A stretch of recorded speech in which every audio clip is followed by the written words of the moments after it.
Her 17-year-old son destroyed our marriage with calculated lies, and she believed every word. I'm standing in my driveway watching my clothes come flying out of the second-story window, and I still can't process what's happening. My wife, Lauren, is up there screaming, her face twisted with a rage I've never seen before, telling me to get out of her house. This morning we were having coffee together. This morning everything was normal. But now her 17-year-old son, Jake, is standing behind her with this expression I can't quite read.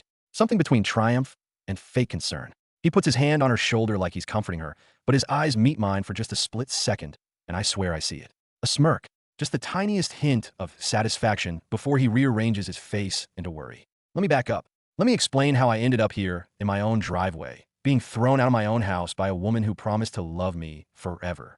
I met Lauren 4 years ago at a coffee shop where she worked as a manager. She was beautiful and kind, a widow who'd lost her husband to cancer 3 years before we met. Jake was 13 then, a quiet kid who seemed lost without his father. I fell for Lauren hard and fast. We dated for 8 months before I proposed, and when she said yes with tears streaming down her face, I felt like the luckiest man alive. I promised both of them that I'd never try to replace Jake's dad. I would just be there for them. Always. The first 2 years were honestly great. Jake kept his distance from me, sure, but I understood that. I never pushed, never demanded he call me dad or anything like that. I helped him with homework when he asked, drove him to his friends' houses, paid for his phone and clothes without complaint. I bought us a bigger house so he could have his own space, his own room where he could be comfortable. Lauren was happy. We were happy. And I genuinely thought Jake was adjusting as well as could be expected for a kid in his situation. But looking back now, with the clarity that only comes from disaster, I can see exactly when things started to shift, when the poison started dripping in. About 8 or 9 months ago, Jake started making these comments to his mother. Little things I'd hear sometimes when I walked into a room. Things that sounded sweet on the surface, but had this edge underneath them that made my skin crawl. He'd tell her how beautiful she was, how she could be a model, how she deserved someone who treated her like a queen. At first, I thought it was just a kid complimenting his mom. That seemed normal enough. Or he'd bring up his dead father whenever Lauren and I tried to set any kind of boundary, saying his dad would have let him do whatever it was he wanted to do. In the beginning, Lauren would shut it down. Firmly. She'd tell him to stop, that I was good to them, that his father would have wanted her to be happy. But the comments kept coming. Subtle. Constant. Like water dripping on stone, wearing it down so gradually you don't notice until there's a hole. He questioned why they had to follow my rules in what he called their house. I tried talking to Lauren about it a few times, suggesting maybe Jake was having more trouble adjusting than we thought, but she waved it off as typical teenage drama. Still, I noticed her looking at me differently sometimes, studying me, like she was searching for something she hadn't seen before. Then about 4 months ago, things got genuinely weird. Jake would be a completely different person depending on whether his mother was in the room or not. When Lauren was around, he'd be laughing and joking with me, acting like we were buddies who got along great. The second she left the room, his face would go blank, completely neutral, like I didn't exist, like I was a piece of furniture he had to navigate around. I tried to engage with him, suggest activities we could do together, maybe grab lunch or see a movie, and he'd give me these flat one-word responses. Yeah, no, maybe. Then Lauren would come back, and suddenly he'd be animated again, full of energy and smiles. I started feeling crazy, like I was imagining the whole thing, like maybe I was the problem and I just couldn't see it. The real explosion started 3 months ago when Jake asked me for a car. Not just any car. A $35,000 BMW like his friend had just gotten. I sat him down at the kitchen table and explained as patiently as I could that that was way too much money for a first car. That we could find him something reliable and use for around $10,000, and he could get a part-time job to help with the insurance costs. That's what responsible teenagers did. He stared at me like I'd slapped him across the face. Then he got up without a word and went to his room, and I could hear him crying through the door. Loud, wailing sobs that made me feel like the worst person in the world, even though I knew I was being reasonable. That night, Lauren was ice cold to me. She questioned whether it was really necessary to deny him this one thing. She pointed out everything he'd been through, losing his father, adjusting to a new family. She asked if it would really kill me to just give him this. I was shocked. $35,000 for a teenager's first car was objectively insane. But she just turned away from me in bed and said I didn't understand what it was like to be his mother. To see him hurt. After that incident, everything changed. Like someone had flipped a switch. Jake started having these whispered conversations with his mother that would stop abruptly the moment I entered a room. Lauren began questioning me out of nowhere, asking if I really liked Jake, why he felt like I was different when she wasn't around. I tried to defend myself, explaining that I was exactly the same person all the time, that whatever Jake was telling her wasn't true. But she'd counter by asking why her son would lie. What possible reason would he have to make things up? I felt completely trapped. Because she had a point, didn't she? Why would a kid lie about something like that? The fights became regular, almost daily. Jake would claim I'd said something harsh to him when we were alone. Lauren would confront me about it. Every single time I tried to defend myself, she'd ask if I was calling her son a liar. And I didn't know how to answer that without making everything worse. I realized he was playing this perfectly, making vague claims that were impossible to disprove. building this narrative of me as someone with two faces, someone who was nice in public but cruel in private. Then 2 weeks ago, everything exploded in the worst possible way. I came home from work and Lauren grabbed my arm before I could even take my shoes off. Her voice was shaking. She said we need to talk about what happened with Jake. My stomach dropped because I had no idea what she was talking about. She pulled up Jake's sleeve and showed me a bruise on his forearm. A dark, ugly bruise that looked painful. There were tears in her eyes when she told me he'd said I grabbed him, that I'd been getting aggressive when she wasn't home, that he was scared of me. My world tilted sideways. I felt panic rising in my chest like cold water filling my lungs. I had never, ever laid a hand on that kid. Not once. Not even close. I was shouting by then, desperate, trying to make her understand that none of this was real. But she stepped back from me like I was dangerous. Like I was someone she didn't recognize. She told me she hadn't wanted to believe Jake. That for months she'd been telling herself he was just being a dramatic teenager. But the things he'd been telling her were too specific. Too consistent. The bruise was proof. I grabbed her hands, begging her to think about whether she'd ever seen me be violent in 4 years together. But she pulled away and said that was what made it so scary. That Jake claimed I was like two different people. That I had this hidden side I only showed when we were alone. That's when I saw him. Jake, watching from the stairs. And for just a split second, his expression was completely neutral. Almost curious. Like he was watching a science experiment to see how it would turn out. Then he saw me looking, and his face instantly crumpled into fear. He ran down the stairs calling for his mom, saying he'd heard yelling, begging her not to let me hurt her. That performance broke Lauren completely. She told me to pack a bag and leave. That until she could figure things out and make sure her son was safe, I needed to get out. I packed with shaking hands, my mind reeling, trying to understand how my marriage had just imploded in the space of 10 minutes. As I loaded my car with trash bags full of my belongings, I looked up one more time at the bedroom window. Jake had his arm around his mother, comforting her like the devoted son. But when he thought I couldn't see his face clearly, he was looking down at his phone. And he was smiling. That's when I knew with absolute certainty. This wasn't a misunderstanding. This wasn't a confused kid acting out because of grief or adjustment issues. This was calculated. This was planned. And as I drove to my brother's house with my entire life stuffed into garbage bags and backseat, one question kept repeating in my mind like a hammer hitting the same spot over and over. How long had this 17-year-old kid been planning to destroy my marriage? And more importantly, why? I spent the first week in my brother Dave's house in complete shock. I barely ate, barely slept, just replayed everything in my mind over and over, try to find the moment where I could have stopped this. Dave kept telling me to fight back, to call Lauren, to make her listen. But what was the point? She'd already decided I was the monster in this story. I must have called her 50 times that first week. Every single call went straight to voicemail. I texted her begging for a chance to talk, to explain, to show her that something was very wrong with Jake's story. She never responded. Not once. By the second week, the shock started wearing off and something else took its place. Something cold and analytical. I started thinking about all those little moments over the past months. All those weird interactions that hadn't made sense at the time. Jake's performance on the stairs. That split second of curiosity before he put on his terrified act. It was too smooth, too practiced, like he'd rehearsed it.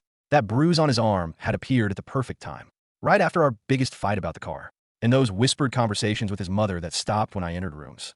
Where'd he been filling her head with all those months? I realized I needed help. Real professional help. Because if Jake had been manipulating the situation this whole time, I needed proof. Hard evidence that even Lauren couldn't deny. I called a lawyer first.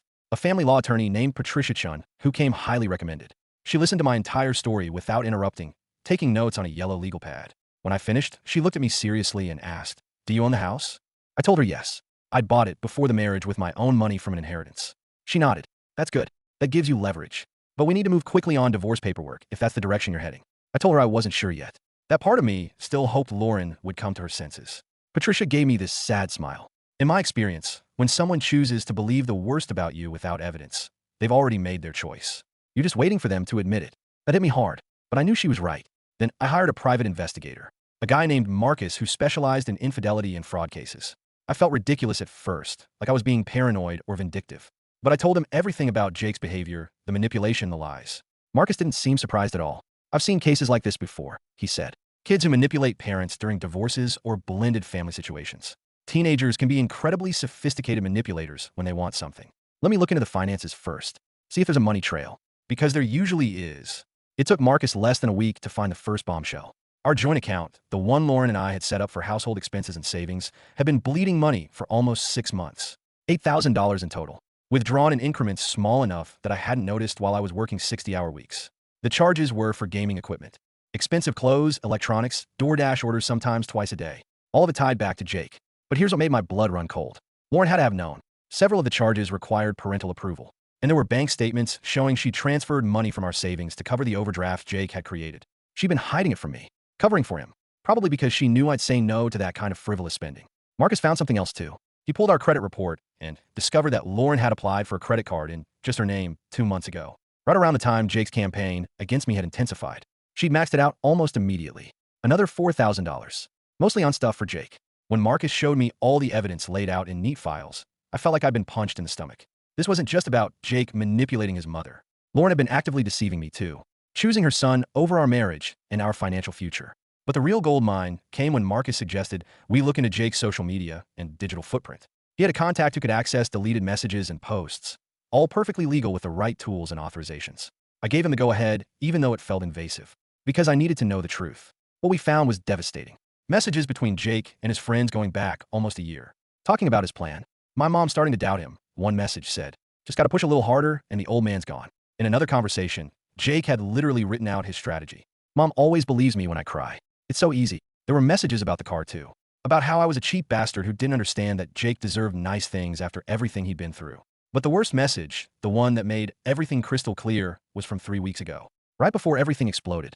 Almost there, Jake had written, "Got the bruise ready. Gonna show Mom tonight. This should be the final nail in the coffin."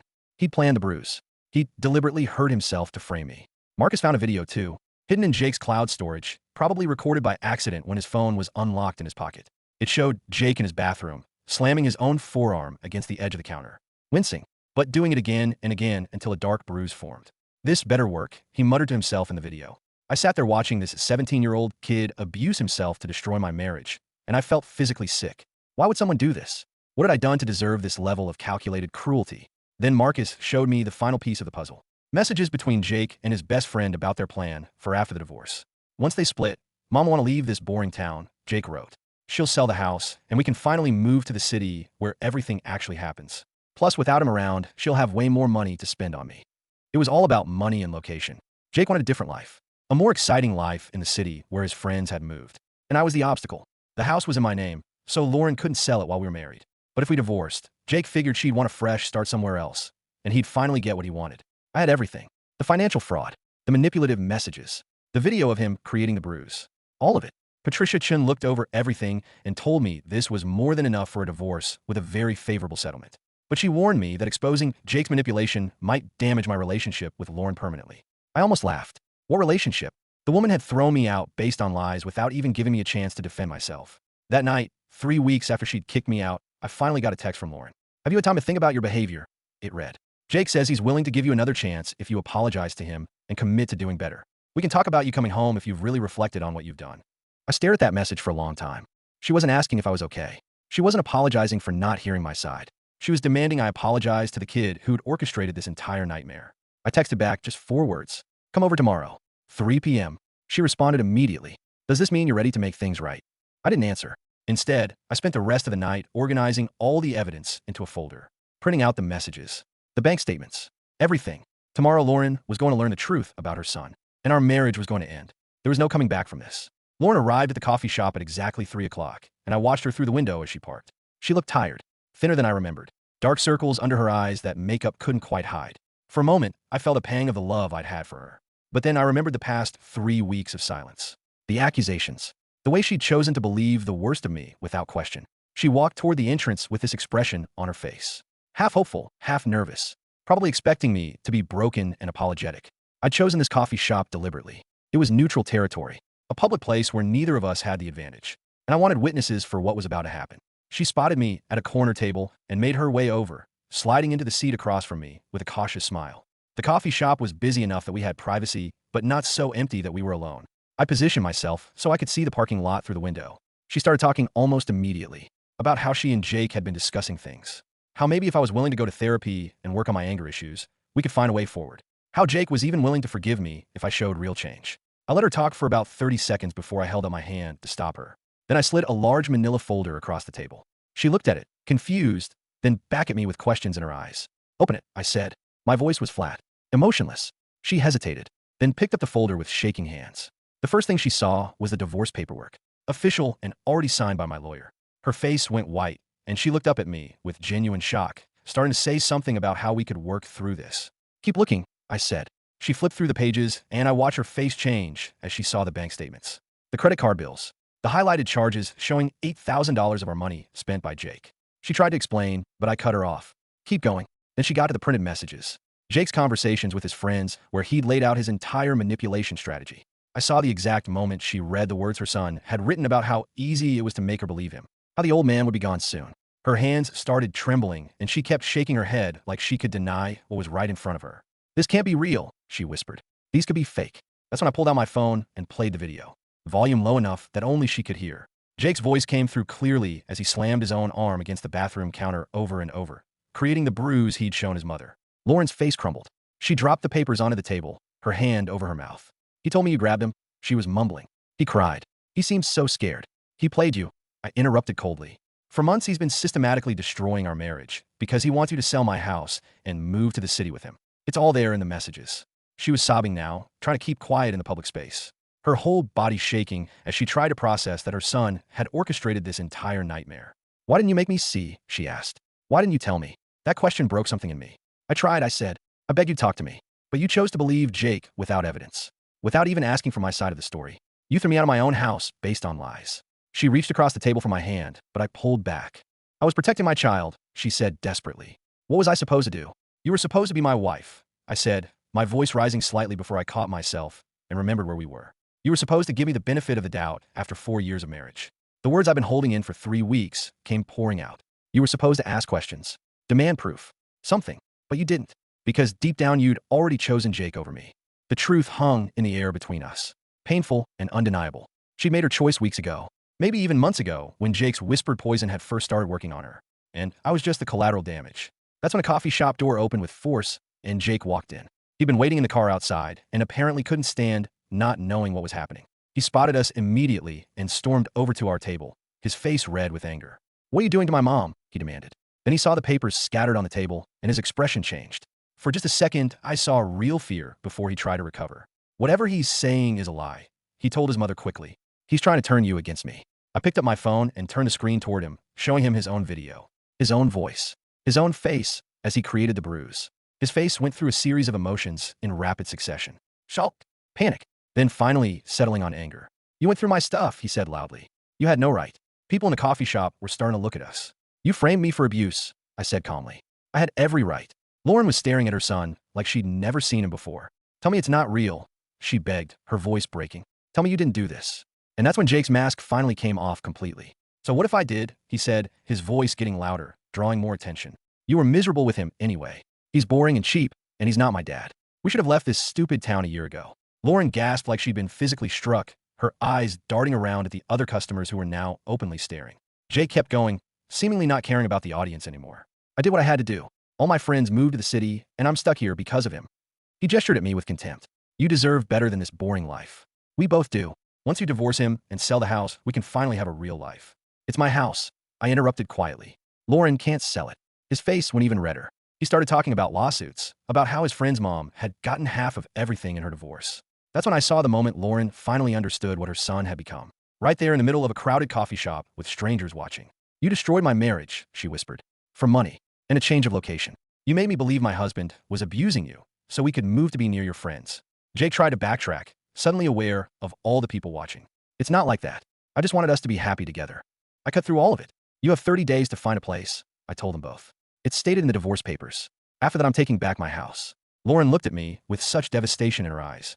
Please, give me time to process this, to fix what's been broken. But I was done. There's nothing to fix, I said. You chose to believe I was a monster without evidence. You let your son manipulate you for months and never once questioned it.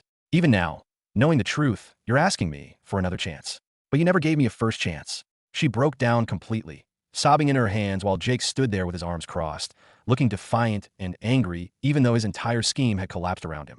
I watched them, this mother and son who destroyed my trust and my marriage. And I felt nothing but emptiness where love used to be. I stood up from the table, gathered my copy of the divorce papers, and told them I was leaving. 30 days, I repeated. Then you're out of my house. Lauren tried to grab my arm, but I pulled away gently and walked toward the exit. Behind me, I could hear Lauren's sobs and Jake starting to argue with her, his voice rising again as he probably tried to spin this somehow, to make it my fault still. I walked out of that coffee shop, got in my car, and through the window, I could see them still at the table. Lauren with her head in her hands, crying while Jake gestured angrily, probably still blaming me for everything even as the evidence of his manipulation sat right there in front of them. A month later, my lawyer called to confirm they'd moved out on time. They found a small two-bedroom apartment across town. Nothing like the house they'd left behind. Patricia mentioned that Lauren had tried to fight for some financial settlement, but had no legal ground to stand on since the house was mine before the marriage, and she'd been complicit in the theft of $8,000. Dave told me, through mutual friends, that Lauren was devastated, barely functioning at work. That Jake was making her life miserable, blaming her for not moving faster, for not selling the house somehow, for ruining his plan. Their relationship was apparently strained to the breaking point, with Jake treating her with the same manipulative contempt he'd shown me. Part of me felt sad about it sometimes. Late at night, when my house was too quiet and I'd remember the good times before Jake's poison had taken root. But mostly I felt relief, like I'd dodged a bullet that would have eventually destroyed me. You can't build a marriage with someone who doesn't trust you, and you can't love someone who will throw you away the moment it becomes convenient.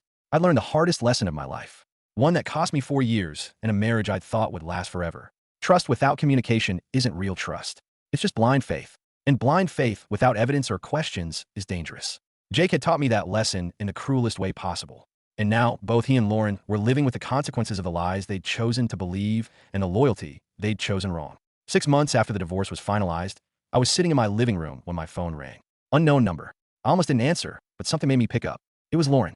"Please don't hang up," she said immediately. Her voice sounded different. Tired. Defeated. I didn't say anything. Just waited. "I need you to know that I see it now," she said. "Everything you try to tell me. Jake, he's been..." She trailed off, and I heard her take a shaky breath. "He's been treating me the same way. The manipulation. The lies. I kicked him out 2 weeks ago. He's 18 now, so I could do it legally. And the things he said to me." Another pause. The things he admitted to. About how he planned it all. How he knew exactly what buttons to push with me. "Why are you telling me this?" I asked quietly. "Because I'm sorry," she said. And now she was crying. "Because I should have believed you. Because I threw away the best thing in my life for someone who was using me. And I know it's too late. I know you'll never forgive me. But I needed you to know that I finally understand what you were trying to tell me all along." I sat there for a long moment, listening to her cry on the other end of the line. And I felt nothing. No satisfaction. No vindication. Just emptiness. "I appreciate you calling," I said finally. "I hope you figure things out with Jake. I hope you both get the help you need. But this chapter is closed for me. I moved on." "I know," she whispered. I wanted you to know I was sorry. That I was wrong. That you deserved better than what I gave you." "Yeah," I said softly. "I did." After we hung up, I sat there in the quiet of my house. The house that was finally, completely mine again. And I realized something. I'd spent so much time being angry, being hurt, wanting them to understand what they'd done to me. But now that Lauren finally saw the truth, it didn't change anything. It didn't fix the past or heal the wounds. It just was. The lesson I'd learned wasn't just about trust or manipulation or teenage cruelty. It was about knowing your own worth. About recognizing when someone has shown you who they are and believing them the first time. Lauren had shown me that when it mattered most, she wouldn't choose me. She wouldn't trust me. She wouldn't even ask questions. And Jake had shown me that some people will destroy everything around them to get what they want, without ever considering the cost to others. I'm okay now. Better than okay. Actually, I've started dating again. Nothing serious yet, but I'm learning to trust again. Slowly, carefully, with my eyes wide open this time. My house is mine.